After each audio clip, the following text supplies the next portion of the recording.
Hello friends, NS education YouTube চ্যানেলে তোমাদের প্রত্যেককে স্বাগত জানাই। তো তোমাদের বলে দিই, আজকে এমতো অবস্থায় এই মুহূর্তে আমাদের এনএস এডুকেশন ইউটিউব চ্যানেলে লাইভ ব্রডকাস্টিং চলছে ডিএ মামলাকে কেন্দ্র করে। তো এই যে ডিএ মামলাটি চলছে, লাইভ ব্রডকাস্টিং হচ্ছে, এটা তোমরা অলরেডি দেখেছো বা কেউ কেউ দেখছো, এখনও লাইভ হিয়ারিংটাকে শুনছো এখনও বাড়িতে বসে। তো তোমাদেরকে একটা কথা বলে দিই, কলকাতা হাইকোর্টের বরিষ্ঠ আইনজীবী ফিরদৌস শামীম স্যার তিনি এই ডিএ মামলাকে কেন্দ্র করে কিছু বলেছেন। তো সেটা আমরা শুনে নেওয়ার চেষ্টা করব অন স্ক্রিনে, এবং তোমরাও আশা করব তোমরাও প্রত্যেকে শোনো এই কথাটি কি বলেছেন এই ডিয়ারনেস অ্যালোয়েন্সের মামলাকে কেন্দ্র করে। ডিএ দিতে হবে এআইসিপিআই অনুযায়ী 1982 কে বেস ইয়ার ধরে 536-এর সাপেক্ষে যে পরিমাণ মূল্য বৃদ্ধি ঘটেছে, একটা সিম্পল ম্যাথামেটিক্স।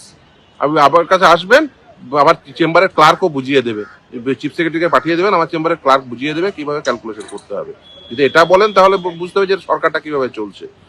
ডিএ এআইসিপিআই অনুযায়ী ক্যালকুলেশন করতে হবে, কতজন কর্মচারী এই সাল থেকে এই সাল পর্যন্ত ক্যালকুলেশন করবে, প্রতিটি কর্মচারীর এরিয়ার ডিএ মিটিয়ে দেবেন, সিম্পল হিসাব।